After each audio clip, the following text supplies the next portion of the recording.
Ramesh, can you consider kindly return?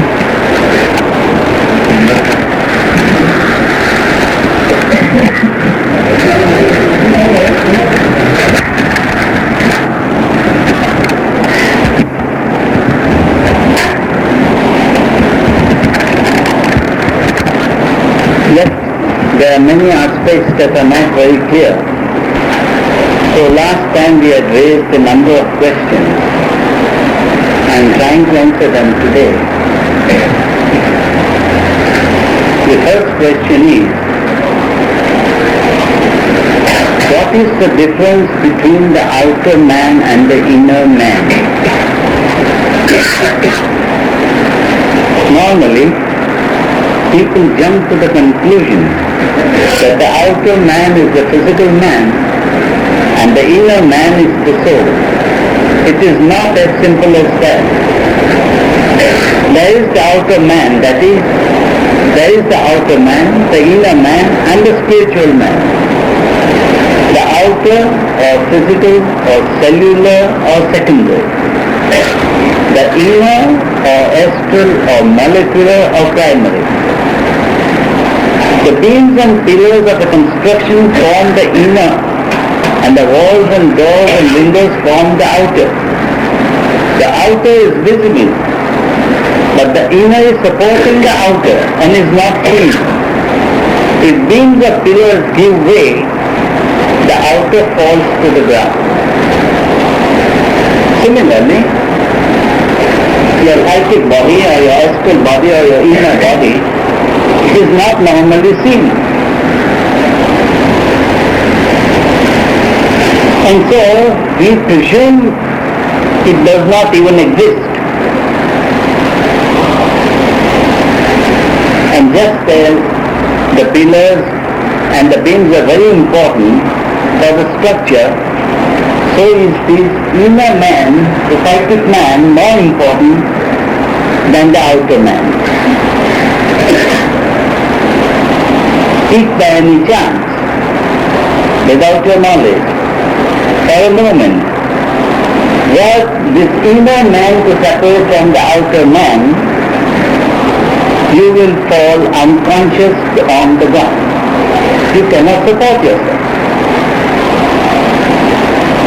The physical man looks very muscular, strong, and the inner man or the psychic man looks very flimsy. Yes, it is on that flimsy structure that this outer form has to depend on.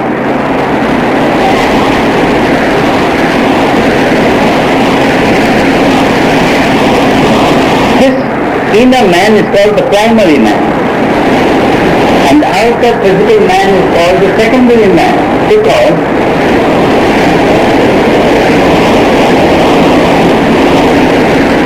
the inner man is also known as the emotional structure. The emotional structure. And our physical body is nothing but a biological or a chemical factory. And all the emotions of the inner man affect the chemical structure of this outer man. It makes you healthy, it makes you weak, it makes you vibrant, it makes you sluggish. All the feelings that you experience are due to the inner man and not the actual workings of the outer man.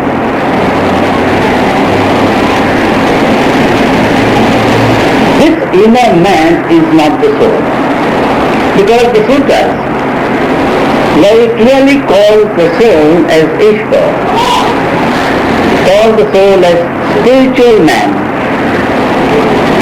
call the soul as Gurudeva. And these terms are clearly separate from the term inner man. And therefore do not come to the conclusion that when we talk about the inner man, we are talking about the soul. We can talk a lot about the inner man or the outer man, and very, very little about your soul. Ishvara, Gurudeva, the spiritual man within. Most translations that I have come across of the sutra jump to the conclusion that the inner man is soul. But if you see the very many sutras that differentiate this inner man from Ishvara, it will be very clear. How do you establish the presence of the animal body? How do you know that it exists? You are not to know till you experience. And till you experience, it is fiction. Fiction. Pure fiction. Till you experience, it is fiction. You have to either believe that what I say is right, or you have to just take it for granted that one day I'll know it. Because anything like the inner man or the spiritual man is not a loose talk or is not a loose dialogue. It is purely an experience. And Yoga Sutra takes it step by step to experience first the inner man, then the spiritual man. These are the advantages of Yoga Sutra. Because Yoga Sutra does not philosophize. It comes to the point. It takes you by the hand, gives you various exercises to experience first the inner man, then what is mine, and then Ishvara. You get my point? Yes.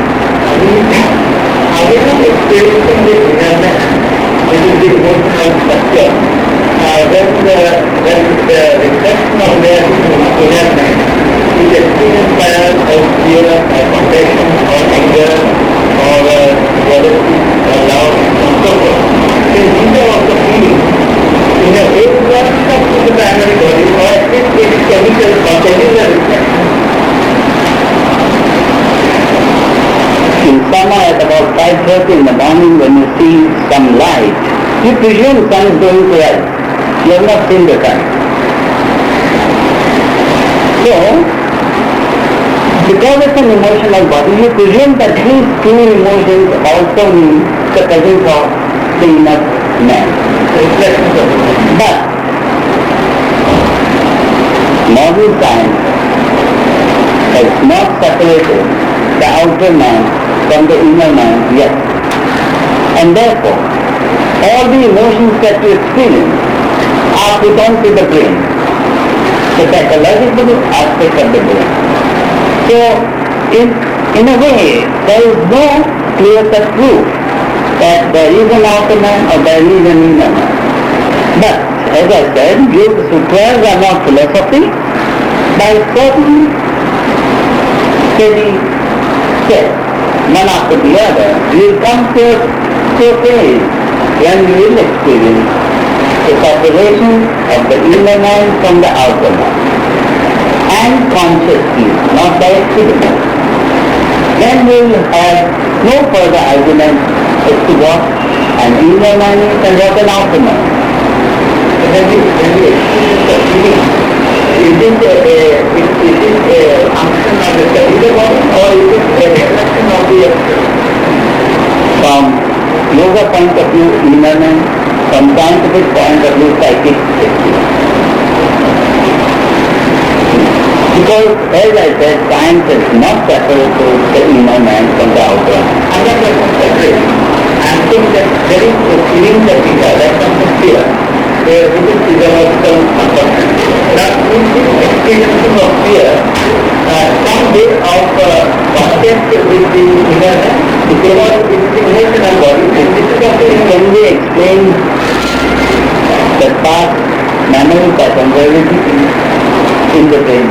It can also be explained like that. So it's not a clear proof. It is not a clear proof of a body, but it's a clear proof of the fact which is extra physical. Unless you have a proof of an extracellular body, there is no proof of extracellular feeling. Yes, yes, but the angels are experience. They are experience. It is all laid down to the way for the time being. Yes, it is concept of the ethical or the cellular concept. But is it a heart or a way or a dog? It is not my body because it happens to be a dog. It is not a dog. It is an expression of the inner man on all or through the outer man. Yeah, that's what I want. It is an expression of the inner man on or through the outer man. Also, we are not in a position of communicating or controlling. Yeah, that's true. But it is a reflection of that kind of reflection. I also have a question. You say it is a picture. Now my first question is it at all necessary to know this picture? Are we any wiser? You are 10,000 times wiser if you experience. You are not experienced. If you experience, it's 10,000 times you will be wiser. And it's worthwhile experiencing. Of course.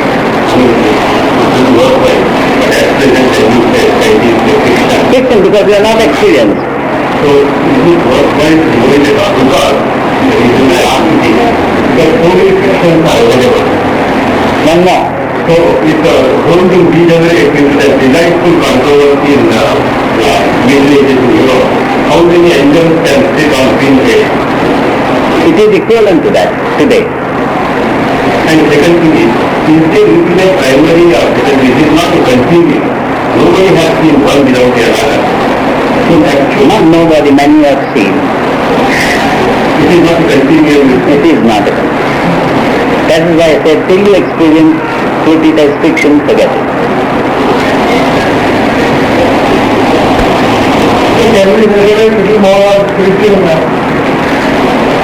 Forget it, we go step by step. What is calming the thinking instrument and healing the psychic nature? The Sutra, book 1-2, talks of Chitta Vitta Nirodha. And normally it is translated as restraint or total stopping of mind modification. It does not mean that. Nirodha is preventive of excess. It is not restraint or total stopping, so you do not use any willpower to stop the modifications, because that way it is just not possible.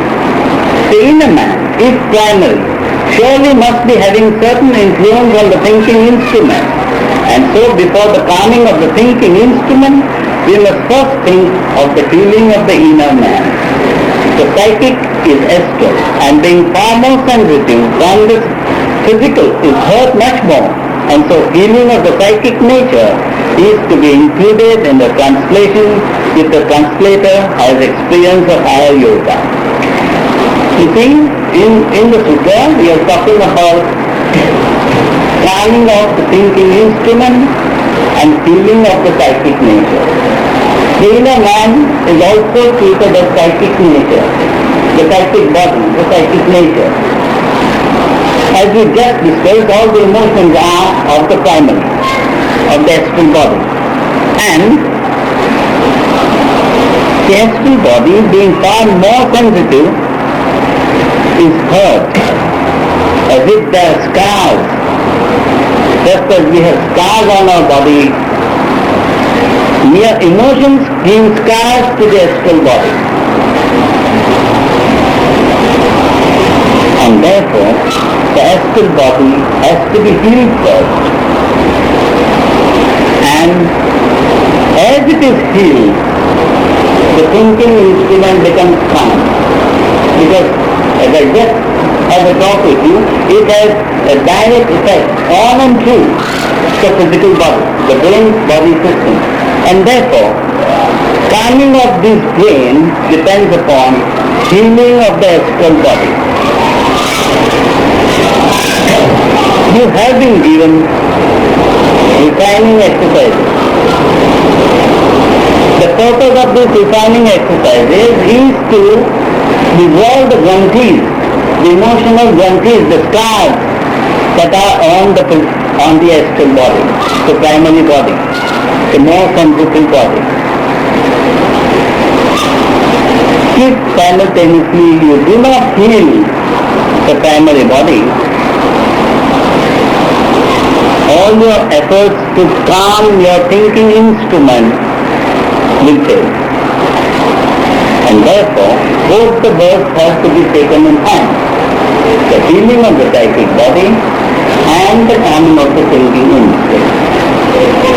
The healing of the psychic body, we have the refining exercises, we have the 3-step rhythmic breathing, and we have corrective exercises.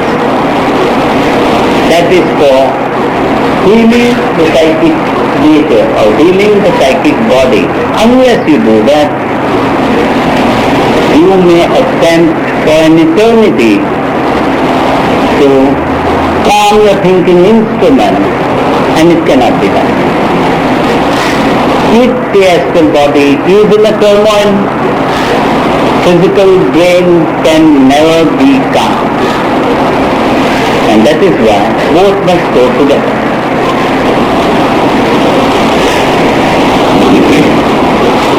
How do you experience the inner man?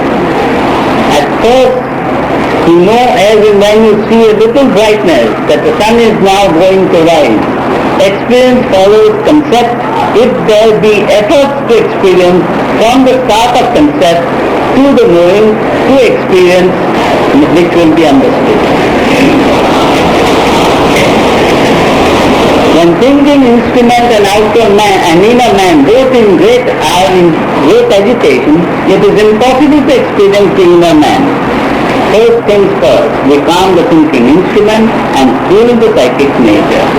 To this end, we have corrective exercises, refining exercises, upgrading of awareness exercises, and 3 SRV and phase exercises. Our experience is not got free. The price to be paid is in great regularity and intense desire. Question 4. What is the internal organ? The sage in one of the sutras says the internal organ, the mind. All organs are internal, but mind is internal to the internal organ. Infinite mind flowing through each person as individual mind is functioning as internal to the internal organ. It can function as involved or be as not involved with the conscious processes of the brain. In A, the brain remains confused, in doubt and modifications are intense. For B, the brain is quiet, is guided, and the brain modifications are much subtle. In the English philosophy, there is no status to mind. The whole of English and Western philosophy, mind and brain is equal. There is no spatial terminology explanation for existence of mind.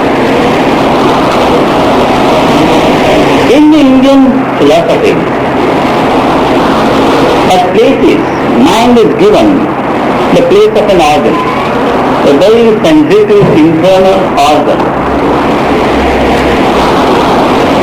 That is also not very accepted, because the most internal organ should be traceable.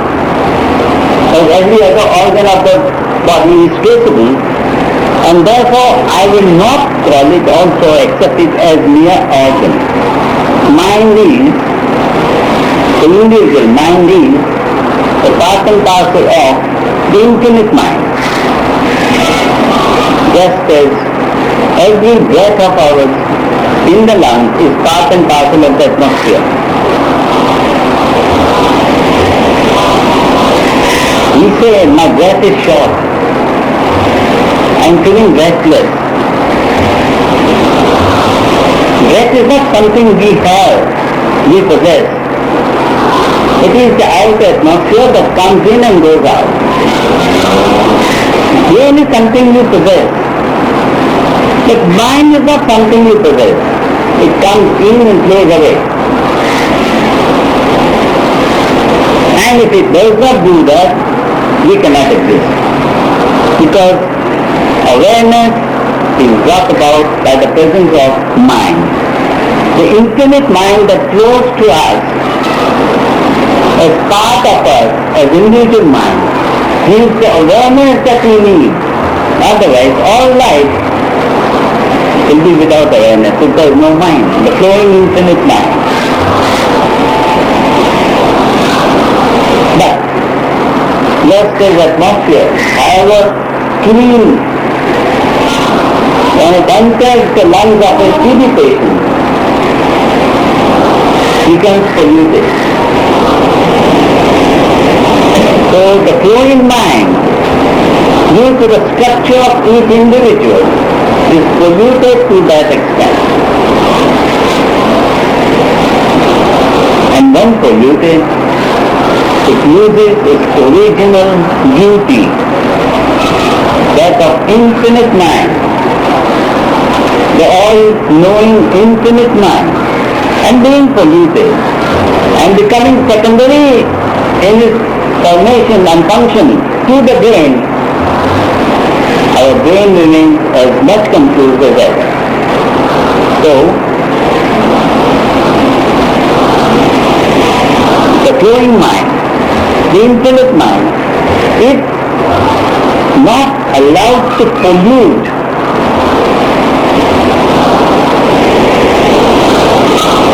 and remain as infinite mind in its structure, can guide our brain infinitely. All our scientists, all our great religious leaders, all our scholars, geniuses, they have by chance or by control brought about non-pollution of the inflowing infinite mind and taken guidance in whatever line they have desired. The rest of us, we have allowed the infinite mind on reaching us to get polluted. As I said, like a TB patient, using the best of air and polluting it with every breath. Yoga Sutra also gives you various steps of letting the infinite mind that flows through your brain remaining in that absolute structure of the infinite mind and not get polluted. As I said, Yoga Sutras are not philosophy, they are very many practical steps, and taking these steps one by one, we reap the benefit. Otherwise, you can go on philosophizing all our life and do nothing.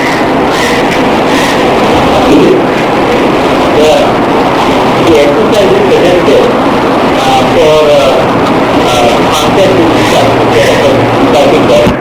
and same exercises for uncommon purposes. So they serve both the purpose, because after all, the inner man and the outer man is a complex structure together. They can be separated, but they don't need separated. They function together. You may consciously separate the outer man from the inner man to experience the inner man. But the inner and the outer man together is a complex structure, human structure. And therefore, many of these exercises and techniques are common for brain, for mind, for the inner man and the outer man. When you look at the organ, the external organ, is there a specific and that's why I say that the Hindu philosophy considers mind as organ. Even in the sutra, it mentions the internal organ, the mind. Is there a local sense that it comes and goes or something? No, because infinite mind flows through the entire body. Through this entire room, to every structure. Because the entire universe flows through the infinite mind, like a sponge in water.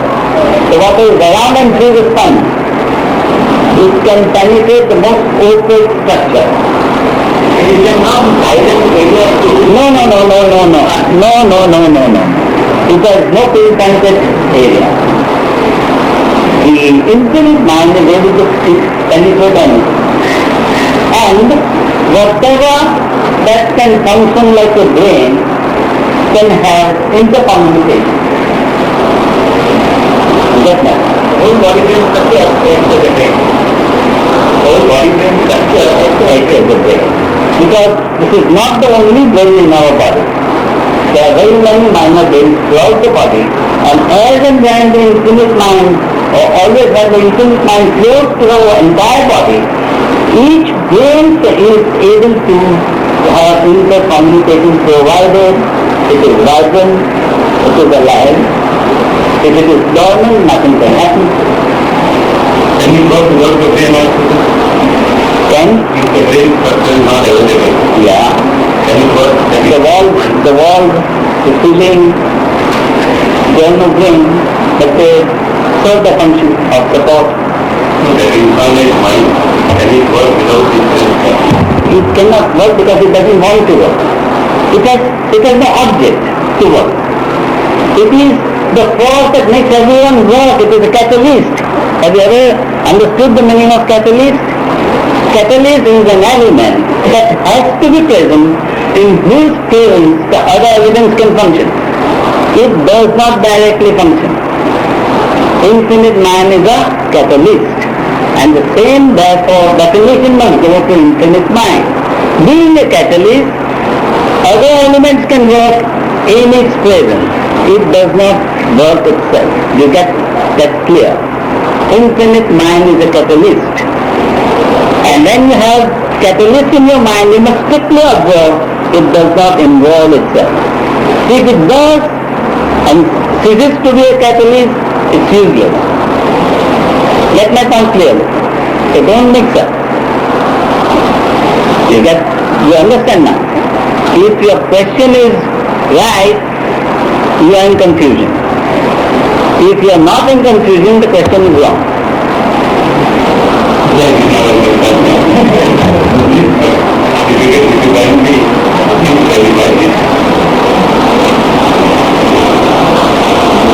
Why is it called so?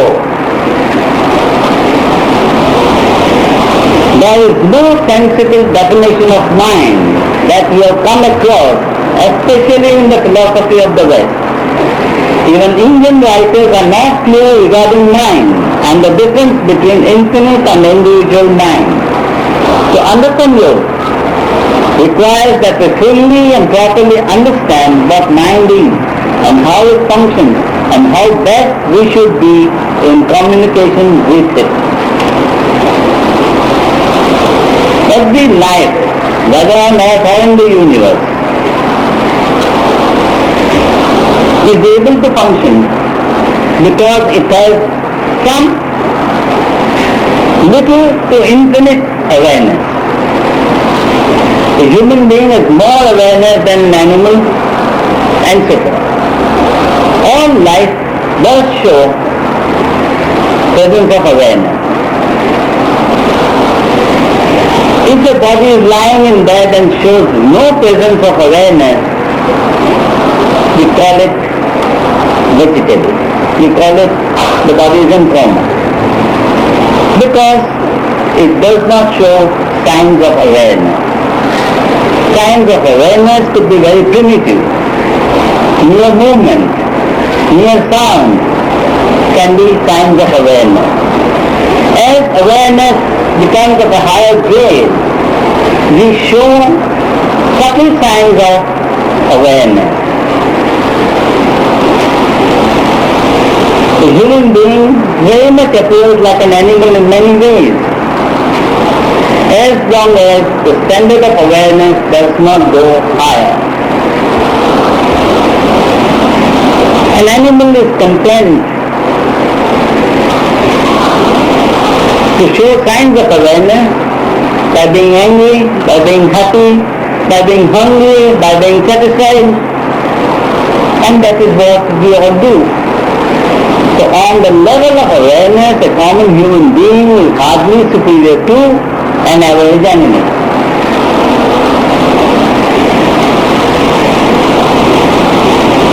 But the level of awareness definitely increases in a human being. Awareness does not increase by way of education. Please understand clearly. The level of awareness does not increase by education. The level of awareness increases from inner evolution.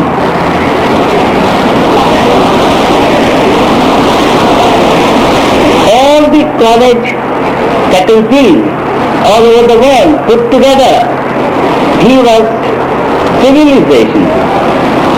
Civilization means a life of more comfort.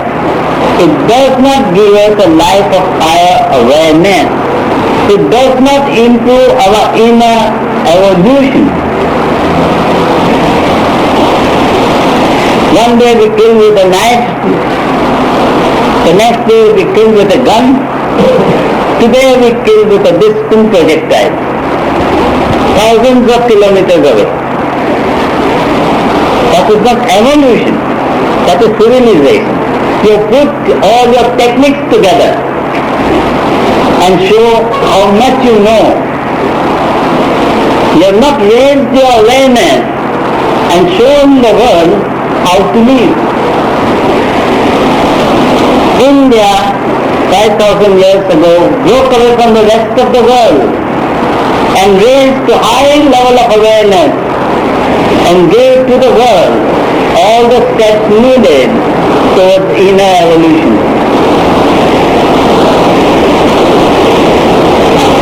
But as F-tide follows the flow tide, that wonderful age, the age of the Upanishads, disappears.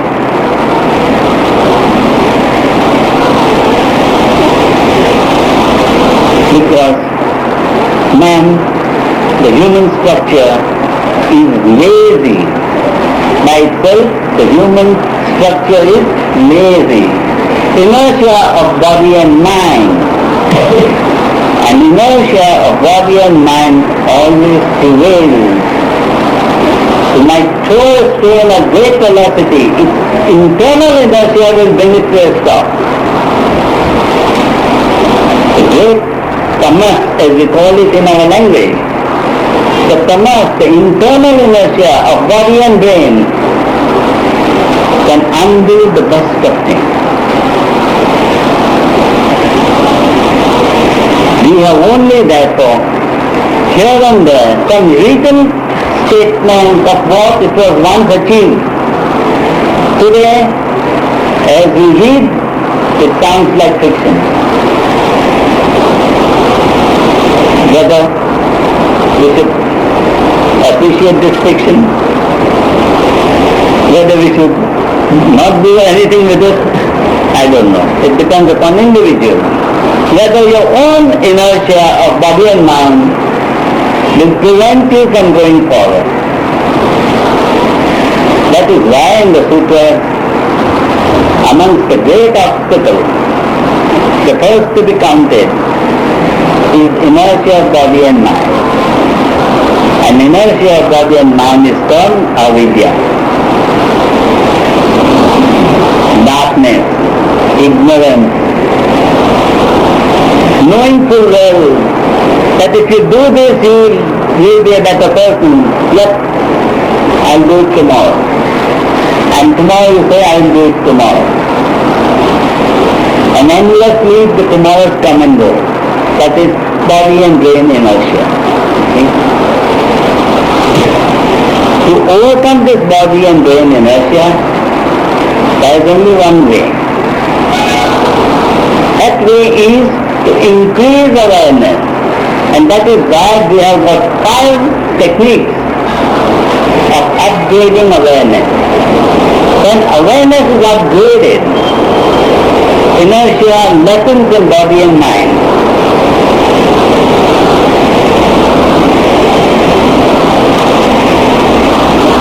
I have seen people with great enthusiasm, getting up at 4 o'clock, starting something, tomorrow 4:30, 5:36, forgotten, within 8 days. I have seen this happen. Why? The internal inborn inertia of body and mind. And afterwards, when I talk about body and mind, it's nothing but the structure of billions and billions of atoms in the body and in the brain.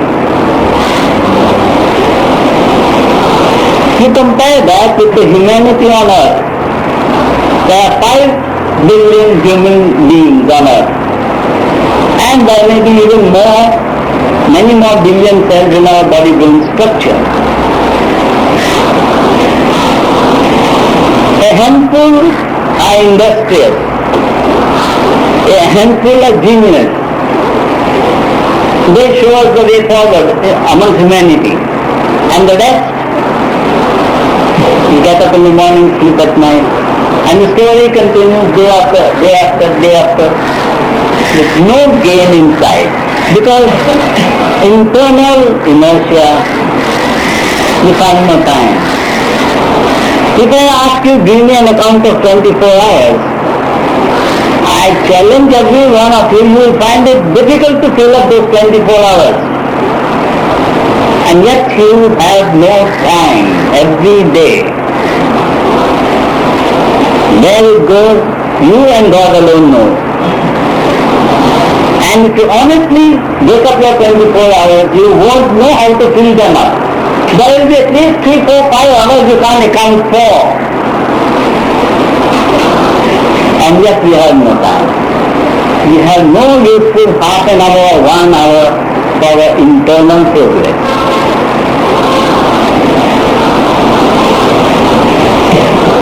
But that also depends on a very important factor. I cannot blame you entirely. Your samskar. If you are not born with certain samskars, in this life, however much I goad you, in the morning, and you rest for another 1 hour, finished, and the precious hour is gone. Then you could have done something. So that's the samskar.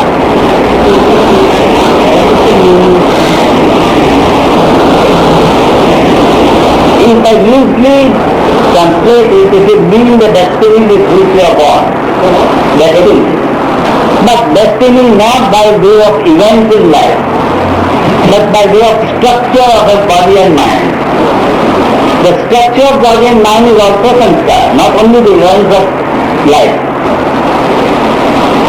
And so, you will not be able to do anything, however much you might like it. I have seen people banging the alarm in the morning and just turning on the other side and forgetting it.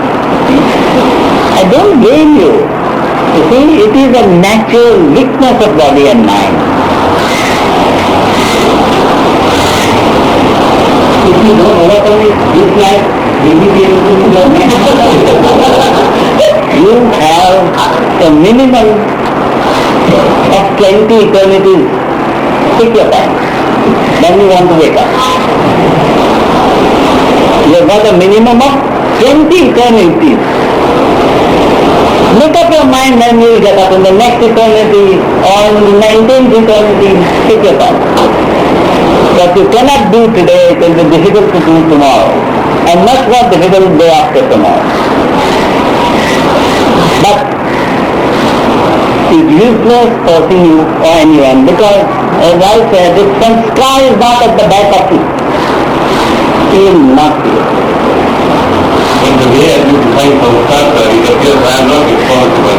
It is God or in my life, manda, whatever other thing is. You see, the man is the most intelligent creature in the whole universe. He can blame God, nature, this one, that one, except myself. I am not at fault. And he will prove that he is not. That is the intelligence of a human being. What does not use such intelligence. Nature does not use. We will define it. You said, And who has created that sanskar? God. Your present sanskar, who has created it? Myself. no, Yourself. but last one who created. Let us go back. Go back. Sometimes that is God also started. What? It is simple arithmetic. It is not arithmetic. It is not arithmetic. If you think life and sanskar is arithmetic, it is wrong. It's not arithmetic. It is a tremendous natural desire of being better.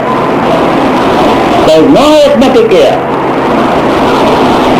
If when I was told at my age of 7 to get up at 3:20 in the morning, I got up at 3:20 in the morning.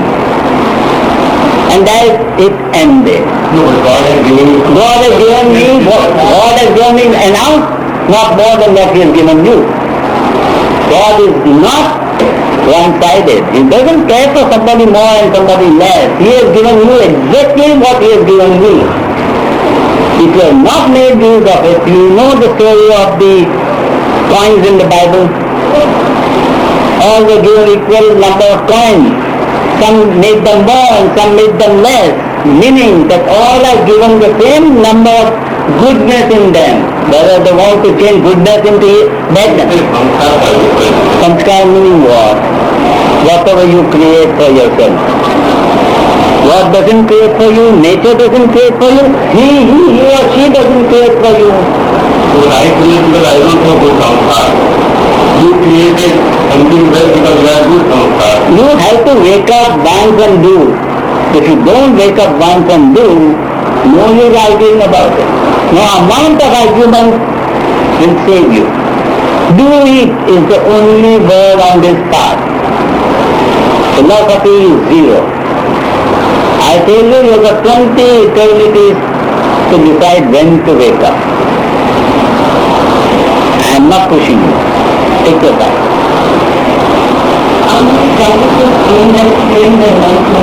Pardon? And many more will come. These are all aimed at throwing away inertia of body and mind. It is this that is very important. What is science doing today? Gravitation is another word for inertia. The gravitation pull is the inertia pull, and we are trying to counter the gravitation pull to go into space. You get my point?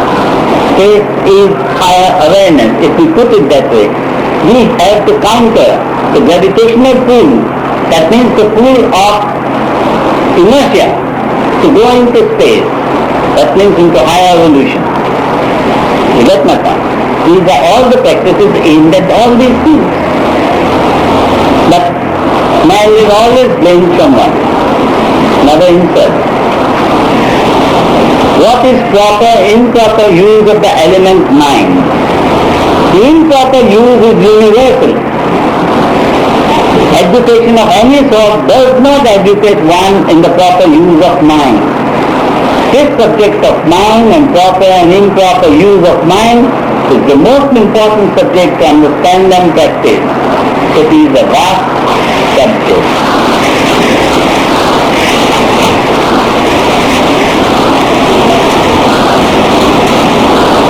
Clearly make the statement that education of any part. Any sort. So That is not education. Internal evolution is called yoga. All your stupid education is education. You know the real definition of education? Educo, from within. Whatever comes from within is education, actually speaking. We think that all outward pouring in is education. That is, our fundamental meaning is wrong. We pour in books and we think we are educated. You education, the very definition of education is educo, from within.